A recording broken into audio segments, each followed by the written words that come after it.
Fernando Chica nació en Gíbar, Jaén, España, donde el 24 de junio de 1963 fue ordenado sacerdote y a partir de estuvo trabajando y ejerciendo en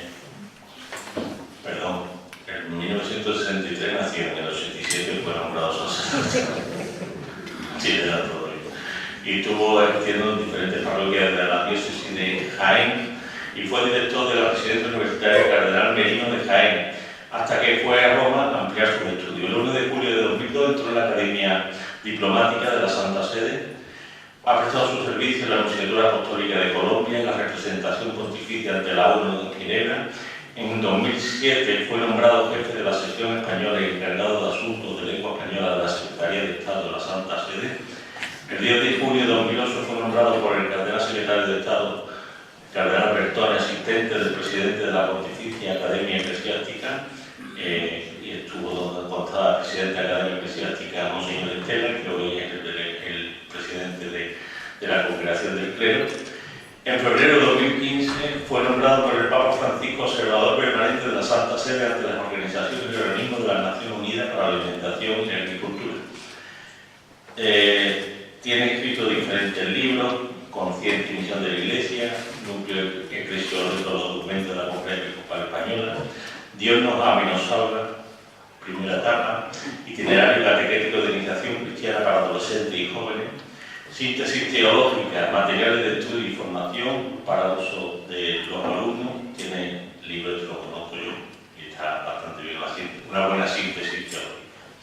Iglesia y Eclesiología ante el tercer milenio, varios artículos de participación en la revista Jesús Evangelizador, nosotros evangelizadores con él, hay de visio evangelizare, la Conferencia Episcopal Española como motor de evangelización. ¿Qué cristianos necesitamos hoy? La caridad signo de credibilidad en la vida de la Iglesia, y así diferentes artículos que ha ido publicando en diferentes revistas.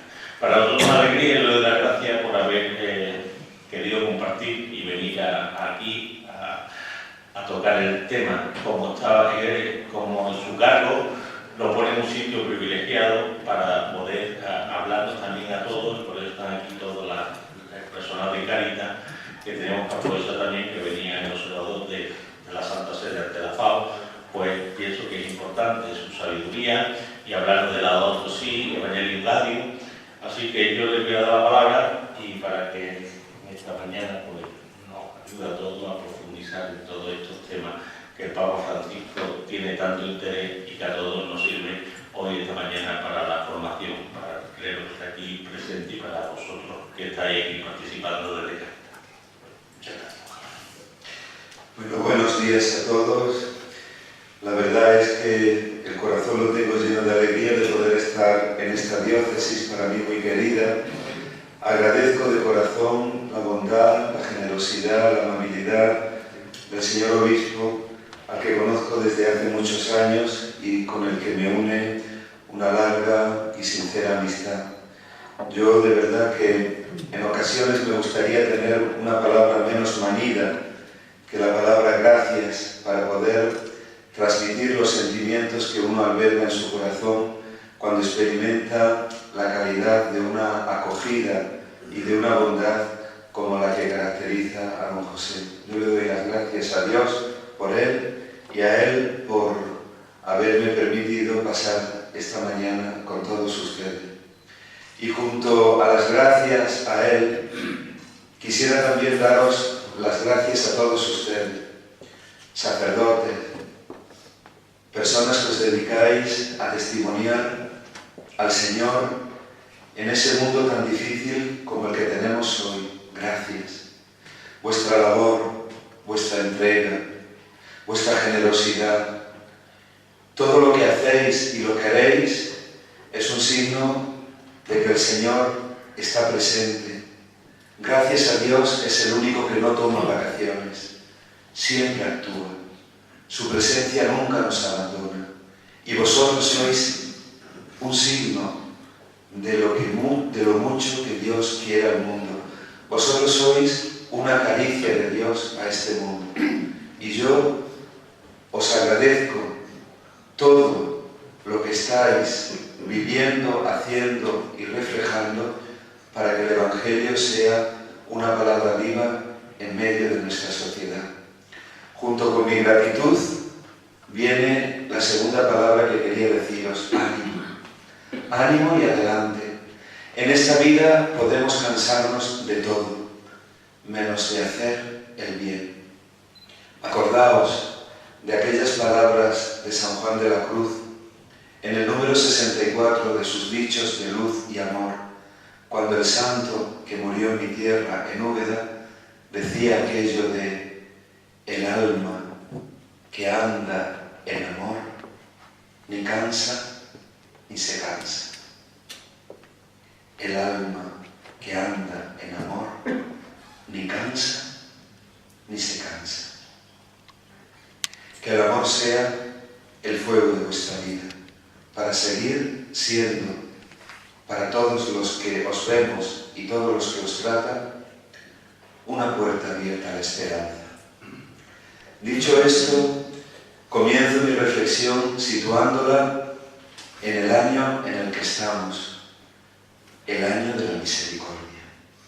Ese año que el Santo Padre Francisco inauguró solemnemente el 8 de diciembre de 2015, abriendo la puerta santa del Vaticano, puerta del perdón, puerta de la reconciliación, puerta de la misericordia.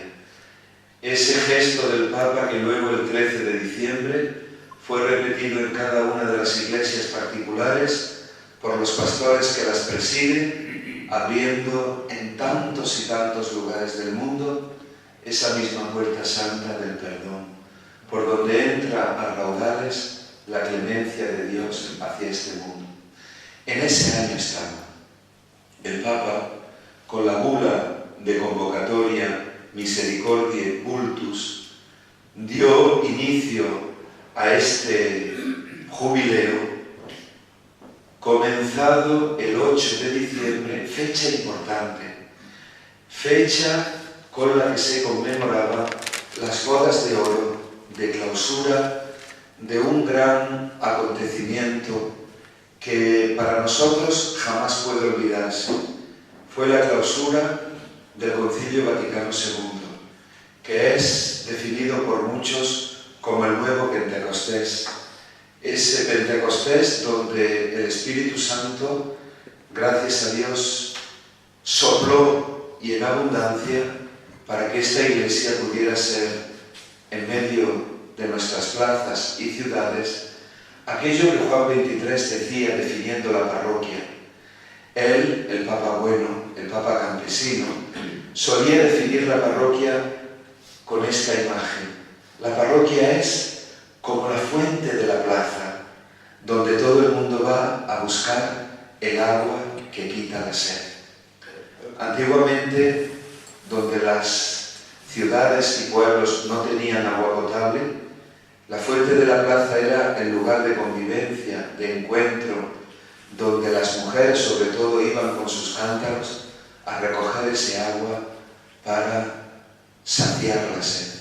Qué bonito si nuestras parroquias fueran esto, el lugar de encuentro, el lugar de diálogo, el lugar donde las personas con sed de amor, de justicia, de paz, de concordia, de generosidad, encontraran ese agua viva que nace del corazón traspasado en amor de Cristo en la cruz, agua que nos regenera, agua que nos purifica, agua que salta y con ese salto nos lleva también a nosotros a la vida eterna. Parroquia, fuente de la plaza. Pues bien, ese 8 de diciembre, cuando acabó el concilio, a los 50 años, el Papa comienza un año de la misericordia. Cuando el concilio se inauguró a los 50 años, el pontífice, que ahora es emérito, Benedicto XVI, convocó otro año, el año de la fe, en el 2012, que eran los 50 años del inicio de la clausura, de la convocatoria del concilio. el año de la fe. Ahora, Francisco, en la clausura, el año de la misericordia. ¿Por qué ha convocado el Papa este jubileo? Lo ha convocado sobre todo para reforzar en cada uno de nosotros, en vosotros y en mí, una convicción, una certeza. Tenemos que ser para nuestros hermanos signos vivos de Dios Padre, que tiene como carnet de identidad la misericordia. La misericordia es la palabra que mejor define la vida trinitaria y la actitud del Padre hacia nosotros. Dios Padre no dejó al hombre enfangado por su soberbia en el pecado, no lo dejó solo, ni abandonado a su suerte.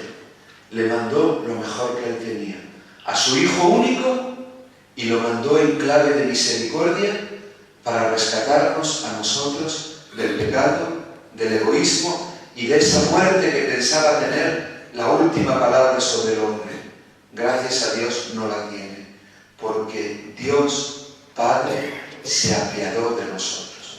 Tenemos que ser nosotros signos de ese Dios que se apiada del mundo, con nuestra vida ser para los demás testimonio de misericordia. Hacer, dice el Papa, con este jubileo más vivo el testimonio de los creyentes, a fin de que la misericordia, que es el acto supremo con el que Dios viene a nuestro encuentro, sea la ley fundamental que habite en el corazón de cada persona que mira con ojos de esperanza a sus hermanos que encuentra en el camino de la vida. Testigos, Fijaos, testigos.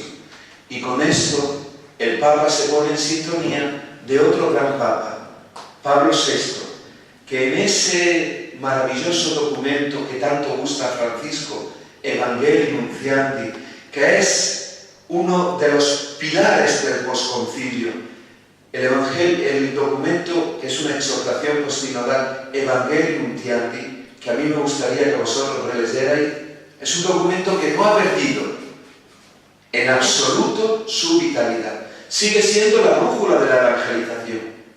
Y ahí Pablo VI decía que nuestro mundo necesita más que maestros que hablen, testigos que arrastren con su ejemplo. Porque las palabras se licúan y se esfuman. En cambio, los testimonios siguen atrayendo.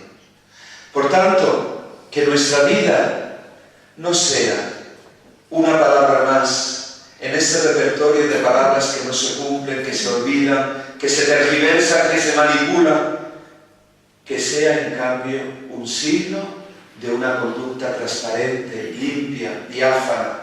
Eso es lo que necesita el mundo. Más que maestros que hablen, testigos que convenzan. Testigos que convenzan.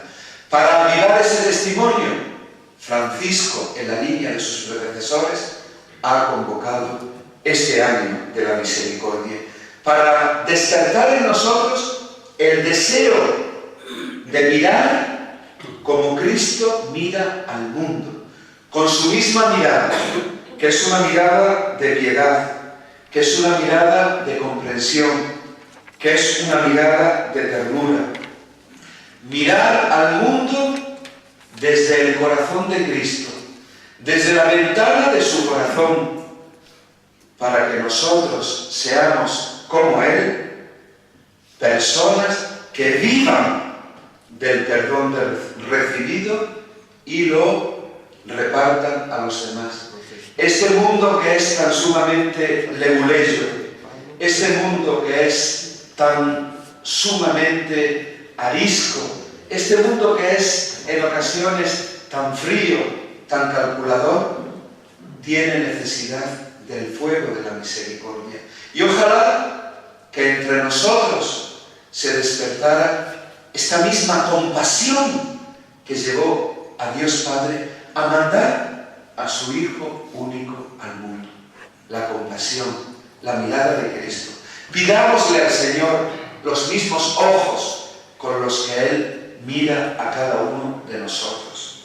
Para esto convocó Francisco este año, para que seamos, fijaos bien, atención aquí, para que seamos sensibles al grito no solamente de los desvalidos, que este mundo en ocasiones tan sumamente distante y narcotizado por una economía que mata, este mundo en ocasiones acoge a los desvalidos, pero rechaza con frecuencia a los pecadores. Nosotros nos tendríamos que preguntar, ¿somos sensibles al grito de los pobres? Pero no solo de los pobres, somos sensibles al grito de los pecadores, porque lo mejor repartido que hay en este mundo es el pecado. Lo mejor repartido que hay en este mundo es el pecado. Y mientras Dios da a todo hombre una segunda oportunidad, con frecuencia nosotros no. Nos cerramos ante el error ajeno, convirtiéndonos a veces en jueces distantes, implacables, herméticos, que no entienden, que no comprenden, que no se meten en el pellejo del otro, que no logran salir de su ego para ponerse en la situación del otro. Ser sensible tanto a los pobres como a los pecadores. Para esto convocó Francisco el año de la misericordia. En este año, fijaos bien, el Papa Francisco, yo lo defino así, es el pontífice donde la palabra se hace gesto. Me gusta definirlo así. Es el Papa donde la palabra se hace gesto. Y él no simplemente enseña con un discurso cálido, directo, audaz, comprensible. Enseña también con iniciativas. Dos iniciativas quiero recordaros. Dos iniciativas que a mí me impactaron y que las propongo para vosotros como una luminaria que os guíe en vuestra vida y a los sacerdotes en vuestra pastoral. El primer gesto, recordad que a finales de año su santidad estuvo en Cuba y Estados Unidos. En Estados Unidos fue a Nueva York y allí, en el seno de la 70ª Asamblea General de Naciones Unidas, en aquel palacio de cristal que alberga ese foro internacional que es tan importante en el mundo, ante los representantes de innumerables estados, el sucesor de Pedro tomó la palabra aquel día memorable, 25 de septiembre, en donde la comunidad internacional se dio una brújula para los próximos 15 años, la llamada Agenda Post-2015, que con 17 objetivos marca los caminos de la comunidad internacional para los próximos 3 lustros. Antes de aprobarse, el obispo de Roma tomó la palabra en ese insigne foro y pronunció un discurso que pasará a los anales de la Iglesia y que yo, como el último de vosotros, como el más pequeño de vuestros hermanos, os invito a leer. El discurso del Papa ante Naciones Unidas, 25 de septiembre de 2015. Pues ese mismo pontífice que pronunció ese testimonio de amor hacia la humanidad en aquel foro internacional fue el mismo que viajó al centro del corazón africano, Kenia, Uganda y República Centroafricana. Allí donde la pobreza es más lacerante, allí donde hay más personas abatidas por un olvido que hace que muchos repitan en sus cuerpos y en sus historias la pasión del crucificado en el Gólgota. Y allí en Kenia, Francisco, imitando lo que hacen muchos jóvenes africanos, que cuando acaban el liceo plantan un árbol. Él también lo plantó. Y con eso, ¿qué estaba diciendo? ¿Qué significado tiene para los africanos plantar un árbol? Un significado que yo resumo en 3 palabras. A, la esperanza. Una palabra que hoy el mundo necesita.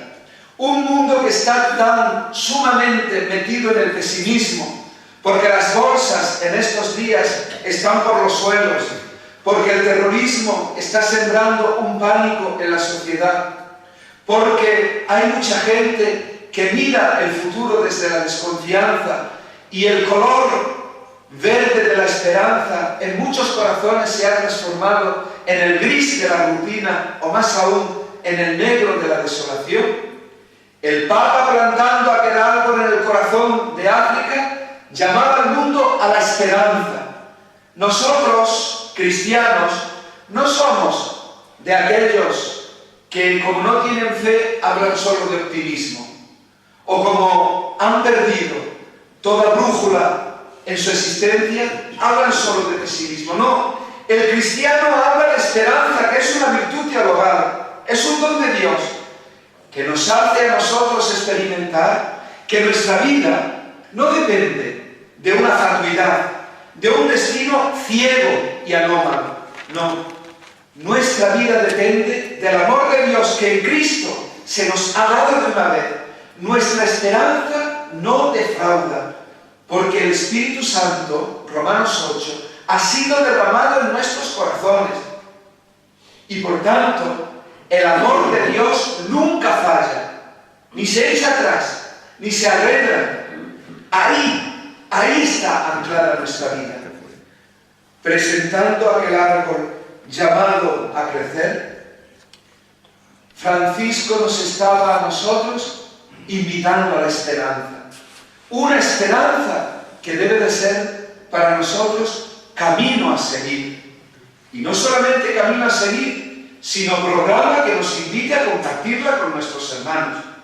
Ese es el primer rasgo de plantar un árbol en África. Pero también plantar un árbol es un signo de acompañamiento, porque ese árbol pequeñito plantado hay luego que cultivarlo, que regarlo, que podarlo.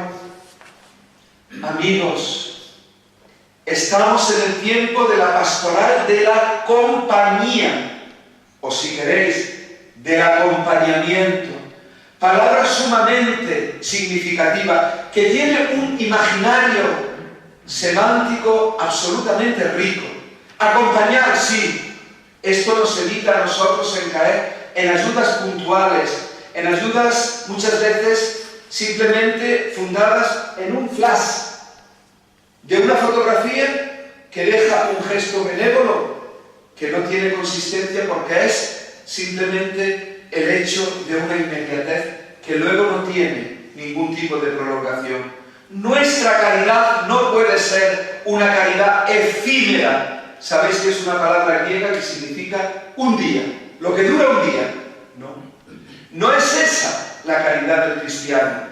Nuestra caridad es la del buen samaritano, Lucas 10, aquel hombre que bajando de Jerusalén a Jericó, con sus negocios, con sus pensamientos, con todo su bagaje interior, mental y cordial, se encuentra con uno allí a la vera del camino, se para, lo atiende, no da la vuelta como hicieron el levita y el sacerdote, lo consuela, lo venda, le da el bálsamo de la esperanza, lo lleva a la posada, le da las monedas al posadero, yo volveré si te falta algo, cárgamelo luego en mi cuenta. Es una caridad que se prolonga, es una caridad que tiene absolutamente una perspectiva de futuro, no es algo puntual. Acompañar es el signo del cristiano que comparte con el pobre su suerte, que hace de su problema el mío, que toma la cruz como el Cirineo hizo con la de Jesús. Acompañar lleva también mucho de respeto, de no invasión, de no atenazamiento, ante el hermano que sufre y el necesitado, tenemos nosotros que reproducir el mismo gesto de Moisés ante la zarza ardiendo. Descalzarnos porque el hermano es tierra sagrada que no puede ser violado, que no puede ser invadido, que no puede ser atenazado, que no puede ser golpeado. Tiene que ser respetado, ante todo el respeto. La pastoral de la compañía y del acompañamiento.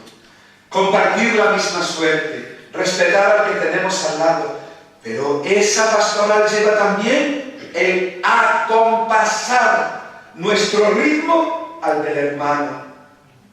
Y aquí viene Francisco cuando exhortaba a los pastores, y muchos de nosotros lo somos, a ponernos a veces en la cabeza del rebaño, para marcar el camino, para indicar pautas, que no son las nuestras, porque el predicador, el testigo, el bautizado, el heraldo del Evangelio, nunca se predica a sí mismo ni sus ideas. Él bien sabe que su misión consiste en ser un fiel transmisor de una palabra que lo antecede y estará mucho después de él, que es el Evangelio, que nosotros como fieles dispensadores, sin trucarlo, sin manipularlo, debemos de darlo a los demás. Debemos de darlo a los demás.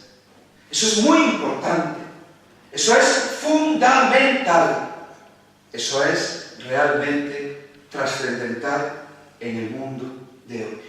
Al principio del rebaño marcando, pero también en el centro, escuchando, compartiendo, haciéndonos uno con el que muchas veces no tiene nada que llevarse a la boca. Pero también tendremos que ir a veces en lo último de la fila, atrás, para recoger a los postergados, a los que no pueden caminar, a los que están avasallados por el peso de una pobreza que es superior a ellos, a los últimos, a los excluidos, a los sobrantes, a los desechos de este mundo. Adelante, en medio, atrás. Ese es el puesto del pastor. Depende de las circunstancias, según el grito que nosotros oigamos. Esa es la pastoral de la compañía hoy y del acompañamiento.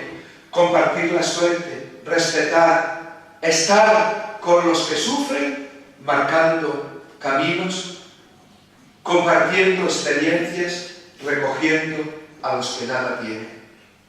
Pero el árbol también, esperanza, acompañamiento, es un signo que nos está diciendo a vosotros laicos y a nosotros pastores la importancia de una virtud fundamental hoy. Y hemos rezado en la hora intermedia el himno de la paciencia. Nada te turbe, nada te espante, todo se pasa, Dios no se muda, la paciencia todo la alcanza. La pastoral de la paciencia. Paciencia que dice la primera de Pedro que es la seguridad de nuestra salvación. La paciencia de Dios que nos salva, que confía en nosotros. Dios tiene paciencia con nosotros y nosotros debemos tener paciencia ante todo dos perspectivas, con nosotros mismos, que a veces somos muy impacientes, porque el microondas ha dejado de ser un electrodoméstico y se ha convertido en una clave de vida. Lo queremos todo ya. Hemos olvidado a esas buenas madres que antes cocían todo a fuego lento, a su amor.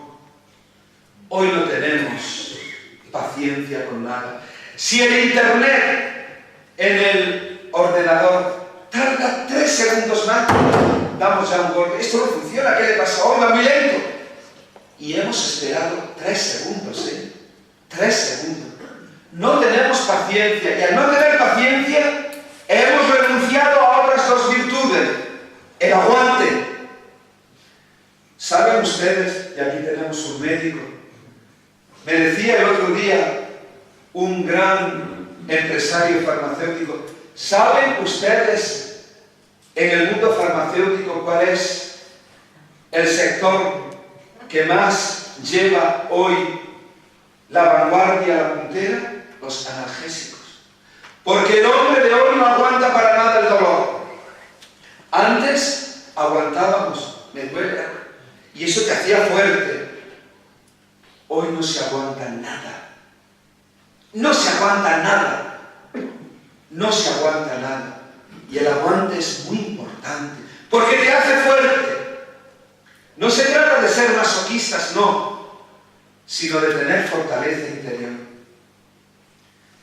Paciencia con nosotros mismos, paciencia con los demás. Ayudar al otro no significa poner en un despliegue nuestros caprichos, te ayudo como yo pienso, sino como tú necesitas, que es distinto. Las ayudas que nosotros debemos dar a nuestros hermanos no es como yo estimo ese ego con una vitalidad que tiene hoy tan enorme, es un ego elefantíaco, como yo creo, como yo pienso, como yo, sino como tú necesitas, como tú requieres, como tú precisas. Es el ejercicio del salir de nosotros mismos, del desarraigarnos de nuestro ombligo que hemos convertido en un eje del mundo.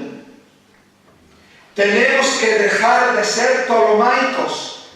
Ptolomeo, que había pensado que la tierra era el centro de todo y alrededor del cual todo giraba, para comenzar a ser copernicanos. El centro es el sol, que es Cristo, sol de justicia, alrededor del cual nosotros tenemos que girar. Pero este mundo de hoy, que tanto y tanto exalta el yo, nos está haciendo olvidar que tenemos que poner en práctica ese salir de nosotros mismos para ponernos en el pellejo de los demás. Lo que tú necesitas, tu ritmo, tus necesidades. Y eso nos está llevando también a otra virtud que con frecuencia hemos olvidado y que para el primer pueblo, el de la alianza primigenia, el del Antiguo Testamento, era tan fundamental esta virtud. Deuteronomio 6, Shema Israel, la escucha, la escucha, la escucha. Somos todos especialistas en ser torrenteras de palabras, pero hemos olvidado el ejercicio de la escucha, que según los sapienciales es el principio de la sabiduría. Escuchar al otro, porque antes y previamente se ha escuchado a Dios. El árbol, esperanza, acompañamiento, paciencia. Pero hubo este Papa, donde la palabra se hace gesto, tuvo otro gesto magnífico allí en el corazón de África: poner a este año de la misericordia un pórtico.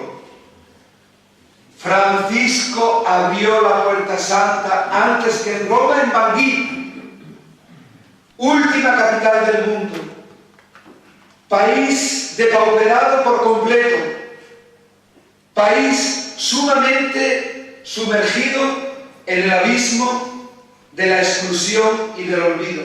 Por un día, Bangui se convirtió en eje espiritual del mundo. Y allí veis al sucesor de Pedro abriendo una sencilla puerta, la de la catedral de esa localidad. Puerta que tiene dos sentidos. Puerta que se abre y deja al descubierto, y el Papa lo dice en Misericordia Vultus, lo que la Iglesia debe de ser hoy, que es el hogar, la casa de la misericordia. Dice en esa bula de la convocatoria que la vida maestra de la Iglesia debe de ser y es la misericordia.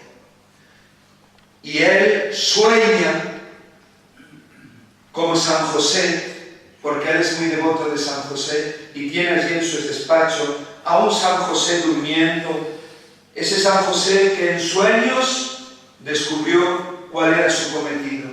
Francisco sueña con una iglesia diocesana, parroquial, local, que sea casa y hogar de misericordia.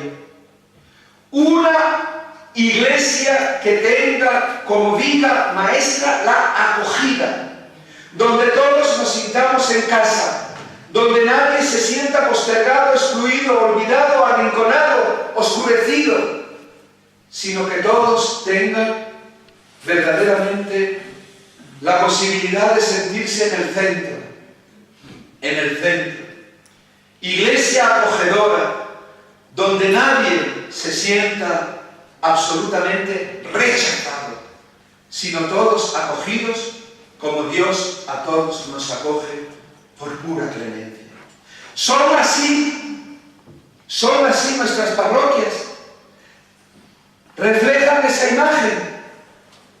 Y nuestros hogares, recordad a vosotros laicos, que vuestras casas deben de ser iglesias domésticas. ¿Son así vuestras casas? Acogedoras, misericordiosas, hogares, hogar.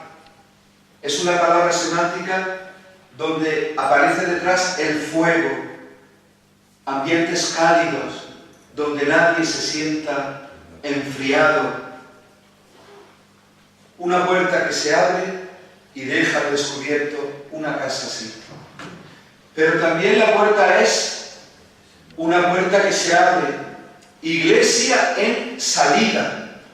Esto lo repite mucho el Papa en el Evangelii Gaudium. Iglesia en salida, sí, iglesia en salida. Iglesia que va hacia las periferias de este mundo, donde están aquellos que no cuentan. Iglesia dinámica, dice el Papa en el Evangelii Gaudium, una cosa que ha propuesto a toda la comunidad universal como pastor supremo que es. Dice: os propongo a todos lo que ya repetía mucho al clero de Buenos Aires: prefiero una iglesia accidentada, herida, manchada, porque salga a la calle en busca del pobre, que una iglesia enferma porque esté centrada en una maraña de obsesiones, de privilegios. Una iglesia dinámica, una iglesia en salida. La puerta que se abre indicándonos que nosotros tenemos que abandonar todas nuestras comodidades, todas nuestras perezas, todas nuestras inercias, todas nuestras rutinas, todas esas características que nos han hecho olvidar que el Evangelio es una semilla y por tanto pujante. Olvidar todo lo que nos hace plantarnos, quedar aquí esperando como meros administradores de lo que siempre se ha hecho, de los tópicos manidos y usados. Iglesia en salida.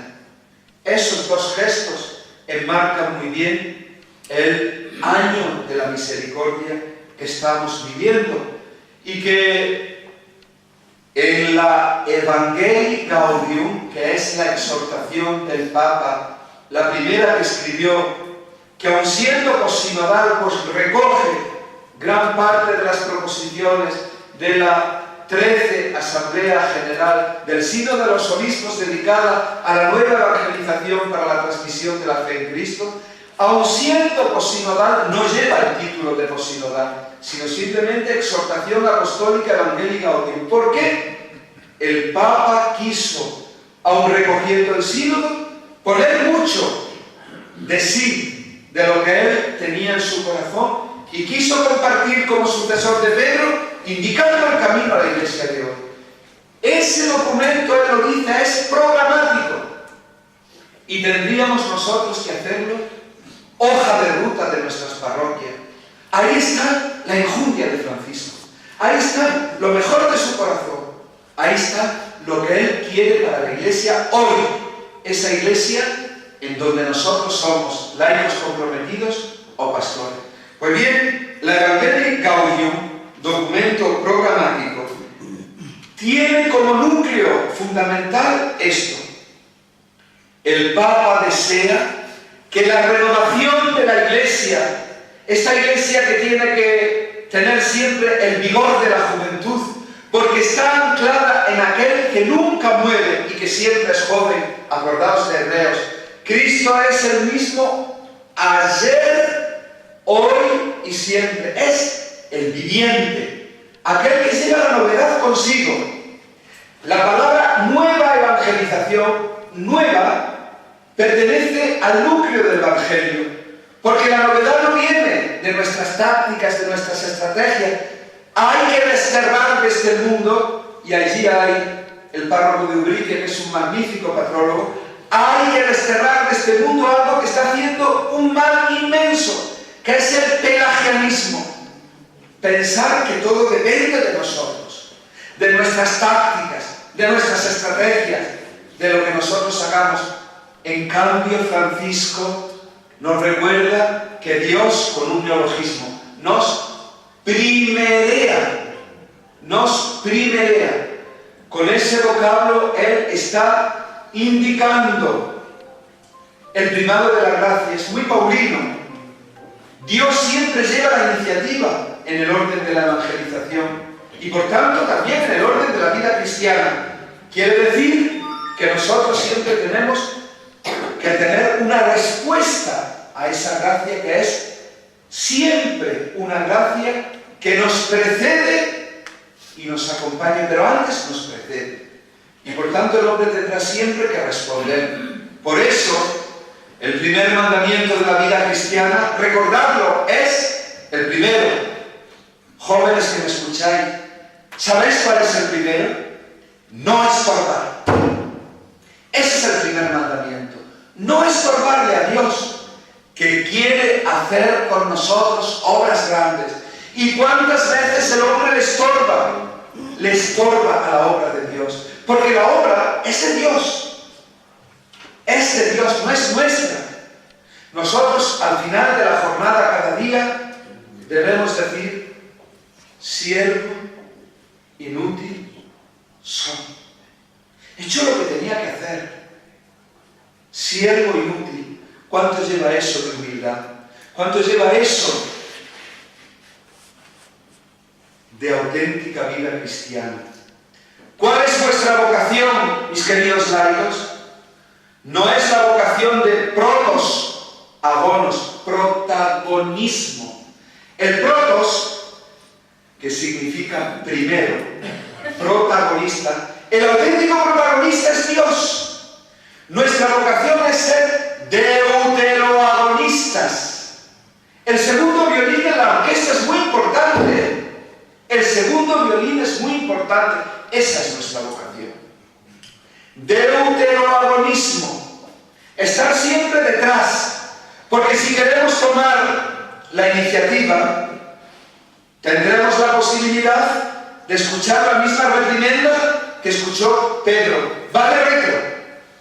Lo nuestro es el verbo acolucebo, seguir, acólitos, seguimiento, imitación de Cristo. Ir tras sus huellas. Él marca el camino. Él nos precede no solo en Galilea, siempre. Nosotros tenemos que secundar su obra. Estar atentos a lo que el Espíritu dice. Es el Espíritu de Jesús. No son esas paridas que muchas veces tenemos nosotros, pensando que hemos descubierto el Mediterráneo, cuando tantas cosas están ya descubiertas. Secundar a Jesús. Ir tras de Él. Poner nuestros pies tras sus huellas. Deuteroagonistas. ¿Cuántas veces nosotros hemos tenido un protagonismo que le ha quitado la gloria a Dios? Para alabanza de tu gloria. Para alabanza de tu gloria. El pueblo cristiano recuerda siempre al sacerdote que celebra lo que debe de ser el quicio de su vida. Tuyo es el honor, tuya la gloria. Nosotros no somos los redentores, Nosotros no somos los salvadores. La gloria es del Señor. El honor es del Señor. Nosotros, indignos siervos, no de ningún poder humano, sino de Cristo Jesús. Por eso el hombre es más grande mientras más tiempo pasa de rodillas ante el único Señor de la historia y del mundo. Porque si le quitamos el primado a Dios y a Cristo Jesús, tenemos la tentación, y con frecuencia de ella caemos, de doblar nuestras rodillas ante muchos ídolos que el mundo nos fabrica y ante los cuales nosotros sucumbimos. El dinero, el placer, el poder, el prestigio. Tantos ídolos como nosotros nos hemos fabricado, hechura de manos humanas, y hemos quitado el primado a Dios. Por eso cuando a Dios se le quita el primer puesto, a los pobres se les da el último. Porque cuando Dios desaparece del horizonte humano, el hombre fabrica pobres. El hombre hoy piensa que Dios le estorba, intenta oscurecerlo, invisibilizarlo. Y sin embargo, cuando el hombre mata a Dios, en realidad se está matando a sí mismo. Matando a sí mismo. Matando a sí mismo. Y de eso tiene buena prueba el siglo XX y tantos modos de dictadura como ese siglo ha conocido, dictaduras que han dejado un reguero de dolor, de muertes, de aflicción, de uno o de otro signo, pero han sido siempre manifestaciones de un hombre que ha querido excluir de su horizonte a Dios y al final se ha convertido en un asesino de sus hermanos. Un humanismo sin Dios es un humanismo contra el hombre. Un humanismo no divino es un humanismo ahumano. Ahumano. Y eso lo hemos olvidado con frecuencia. Tanto en ámbitos internacionales como en nuestra propia historia. Dios no le quita nada al hombre. Antes bien, lo mismo que lo frío se entiende por lo caliente, el norte por el sur. Sin Dios el hombre no se entiende. El misterio del hombre, dice Gaudium et Spes 22, se revela la luz del misterio del Verbo encarnado. Cristo no te quita nada, te lo da todo. Y este debería de ser para nosotros el programa primigenio. La Evangelii Gaudium nos lo recuerda. La renovación eclesial, dice el Papa, coincide con una iglesia que se ponga a la escucha fiel del Evangelio de Cristo. Una iglesia renovada coincide con una iglesia que escucha a fondo la palabra de Jesús, su Evangelio, y de allí obtiene la fidelidad a su misión. El año de la misericordia no es ni más ni menos que para esto, para ponernos a la escucha de esta palabra de Dios, de este Cristo, que es sobre todo un Cristo misericordioso. Misericordiosos como el Padre, misericordiosos como Cristo. ¿Cuántos ejemplos en el Evangelio tenemos de esa misericordia? Y esa misericordia tiene como primeros destinatarios los pobres. Los pobres. Cuando Jesús fue a su pueblo Nazaret y allí presentó el programa de su misión, puso a los pobres en primer lugar. Pues si Cristo en su ministerio si Cristo en su ministerio público puso a los pobres en primer lugar, la Iglesia tiene que ponerlos también en el centro de sus programas, de sus acciones, de sus prioridades. No simplemente evangelizando a los pobres, sino dejándonos evangelizar por ellos, por esa misteriosa sabiduría que Dios ha injertado en el corazón de los pobres. Dejémonos evangelizar por ellos. Los pobres son los primeros destinatarios de la misericordia divina. Evangelii Gaudium 198.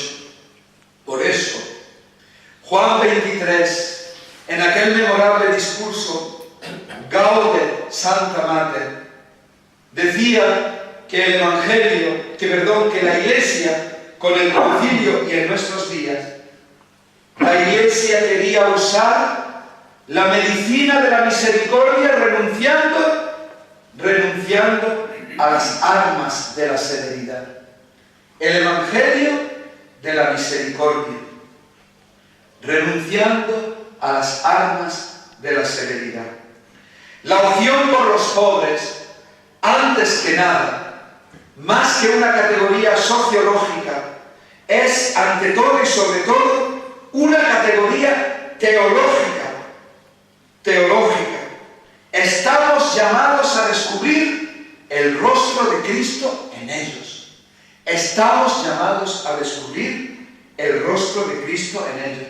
Estamos nosotros como Iglesia, pastores y laicos, a prestarle nuestra voz a los que no la tienen, a poner nuestras causas al servicio de ellos, a ser amigos de los pobres como Cristo lo fue, a recoger sus prioridades para que ellos no se sientan excluidos de una sociedad que los ignora. Laudato Si número 158 pone esta opción fundamental por los pobres en consonancia con un principio básico, vascular, fundamental, que hoy hemos olvidado. Todos, tanto individualmente como las grandes instancias estatales, regionales, municipales, que es el principio del bien común. El principio del bien común. Ese principio que a todos debería de acumularnos, que comienza con la convicción de saber que todos tenemos un origen común, que ese que yo tengo al lado y que está sufriendo no es un enemigo.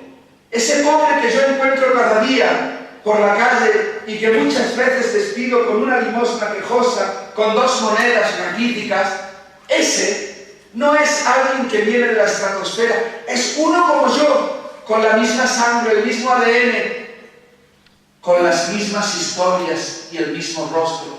Es alguien como yo.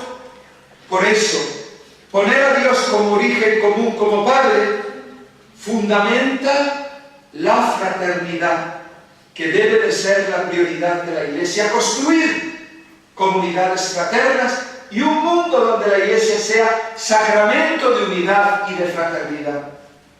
Con lo cual, nos está diciendo otra de las prioridades de la Iglesia. Hoy, Iglesia diocesana, Iglesia local, Cáritas, familias, sed constructoras de puentes. Buscad lo que os une con los demás. No afiancéis las diferencias que os separan, que os tensionan, que os enfrentan. Buscad siempre lo que os acomuna, lo que tenéis con el otro en común. La tierra que pisáis es la misma. La casa que nos acoge, dice el Papa, es la casa común. Esta casa es de todos, para todos. Antes de la propiedad privada existe el destino universal de los bienes. El destino universal de los bienes son de todos, para todos. El jardín que Dios soñó como proyecto de este mundo y que nosotros con nuestra libertad tanto hemos degradado, es para todos.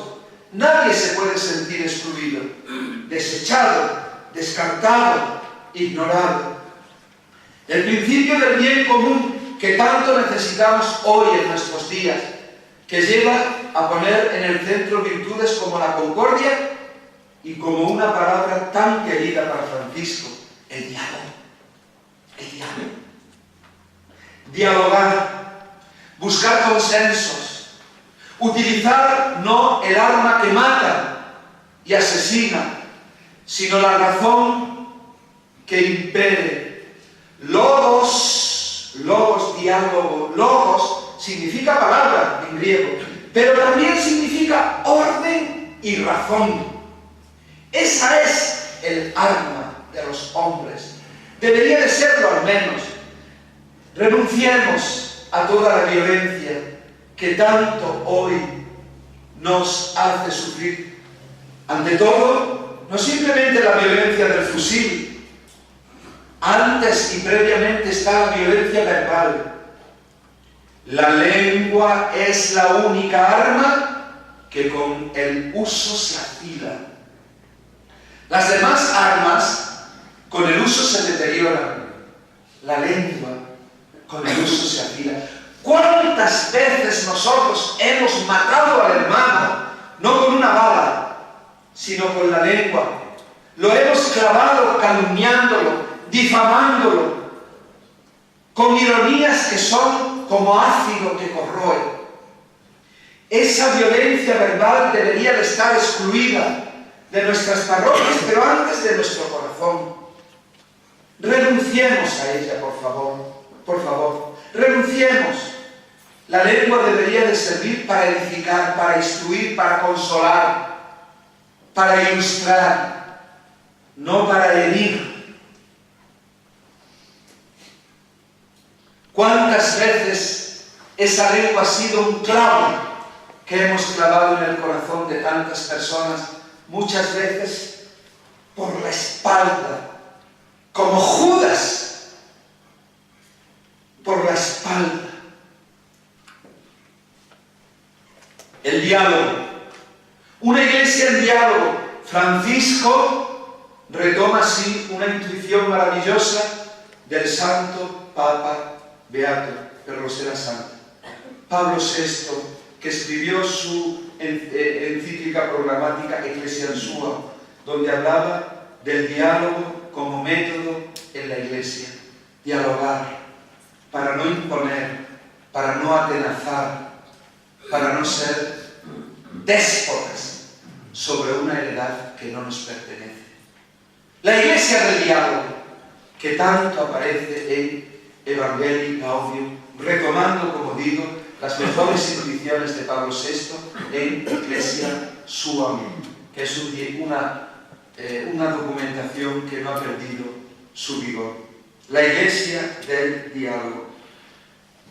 Por tanto, el principio del bien común que nos saque a todos de nuestras parcelas, de nuestros microclimas, muchas de las cosas que nos ocurren hoy en nuestra patria, en nuestras parroquias, en nuestras comunidades, vienen porque nadie está dispuesto a bajarse del caballo, porque se ha condenado al olvido un verbo tan hermoso como el verbo ceder.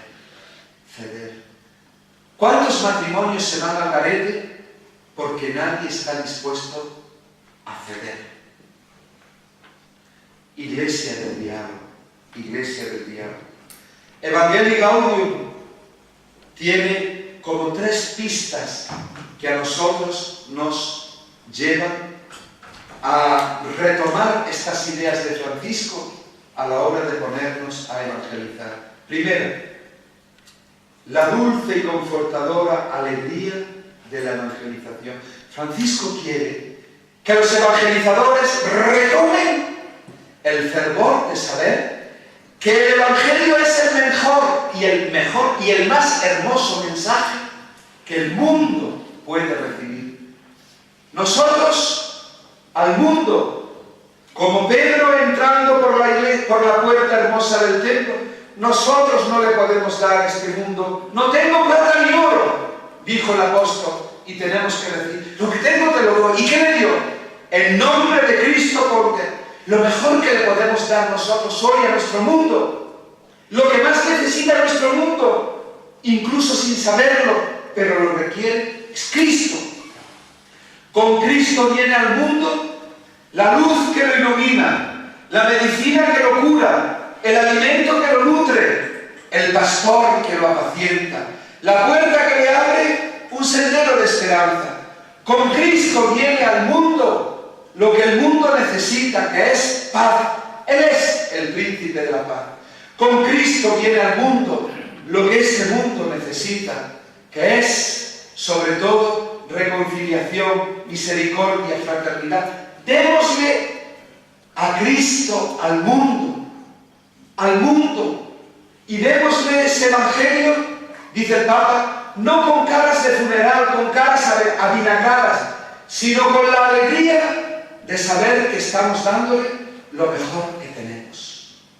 La dulce y confortadora alegría de evangelizar. Claro, y aquí viene la segunda característica. Esa alegría que te da Cristo como tesoro, cuando tú lo has descubierto, te lleva al imperativo de la misión. Porque uno que se ha encontrado con Cristo no como una idea, no como una pieza de museo, no como un héroe de no sé cuántos siglos atrás, sino que ha tenido un encuentro personal con Él, lo irradia. Discípulos misioneros. La misión nace del encuentro con Cristo. Acordaos de los encuentros pascuales. Todas las experiencias con el resucitado acaban en la evangelización. Emaús y tantas otras escenas. El encuentro con Cristo resucitado, el viviente, te lleva a la misión. El imperativo a la misión. Con esto se nos está recordando que la fe hay que transmitirla de dos formas.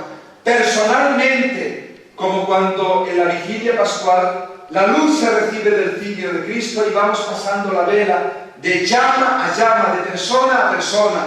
Luz que se transmite por ósmosis, por irradiación, del boca a boca. Así tenemos hoy. Esa es la misión de la Iglesia hoy.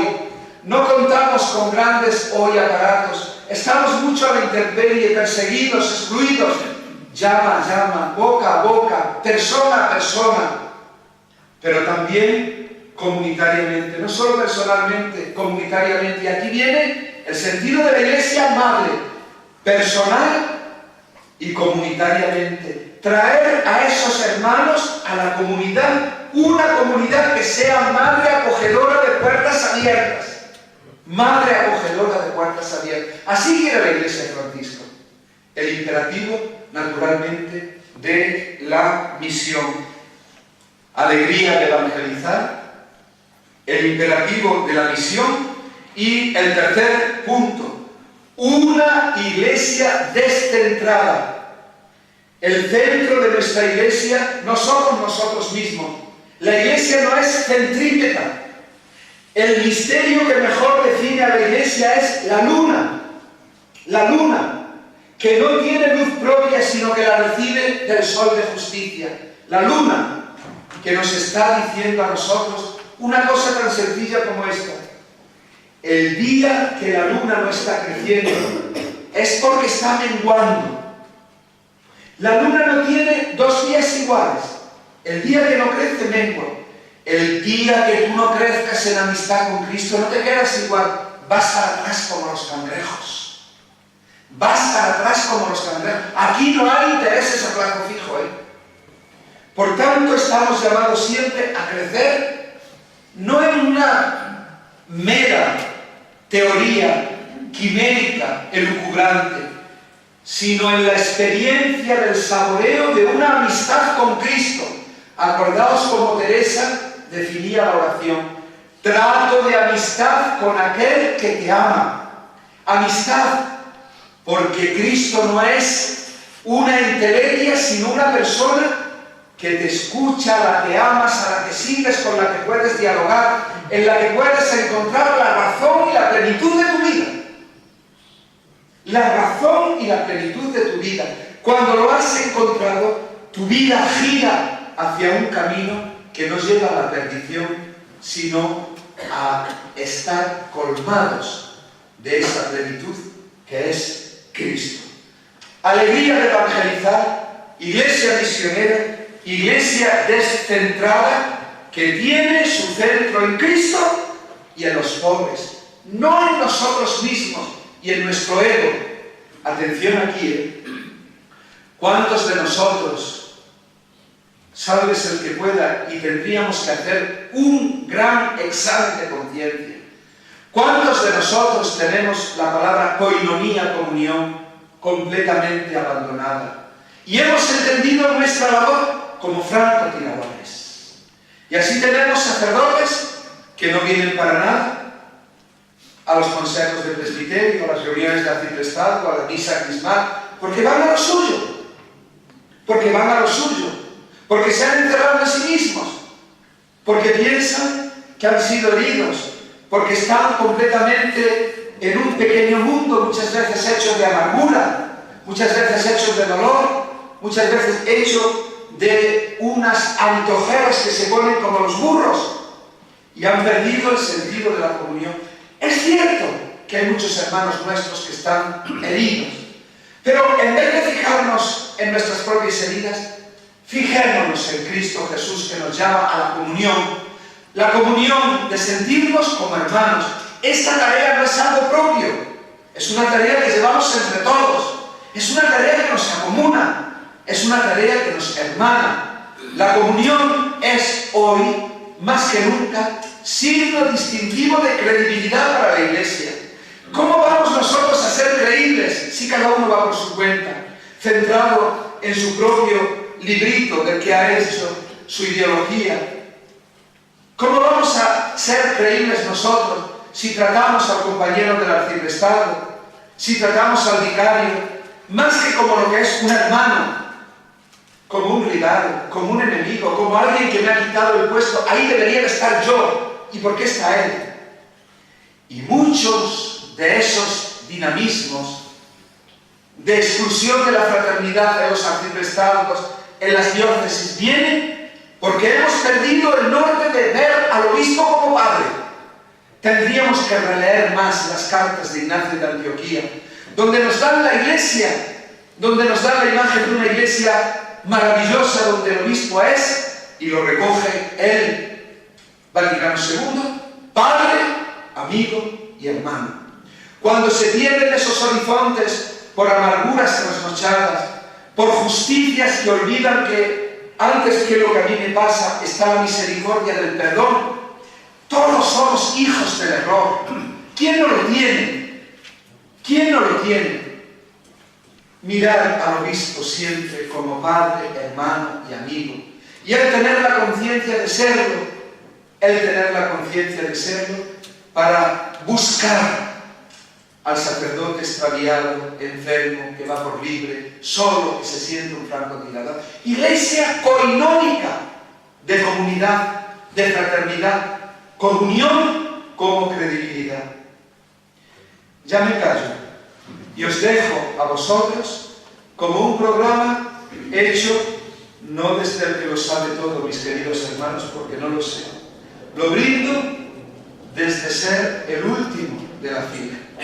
Lo brindo con humildad, lo brindo con sencillez, lo brindo para que hagáis de ello objeto de oración, examen de conciencia, pero sobre todo aliento, para que encontréis en estas palabras del Papa que yo con toda sencillez he intentado transmitiros, para que encontréis en Laudato Si, en Evangelii Gaudium, para que encontréis en la figura de un Papa que ha hecho de la palabra un gesto, encontréis un acicate, encontréis una brújula, encontréis sobre todo un hermano, Francisco, que hoy, puesto como sucesor de Pedro, guía al rebaño de Jesús hacia los pastos de la vida eterna.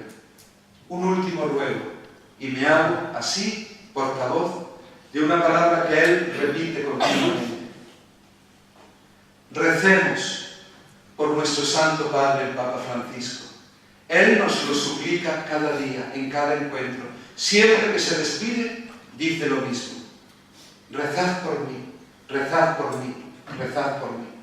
Pues recemos ahora por el pontífice, para que el Señor lo custodie, para que el Señor lo aliente, para que el Señor lo ilumine, recordando siempre que donde está Pedro, allí está la Iglesia.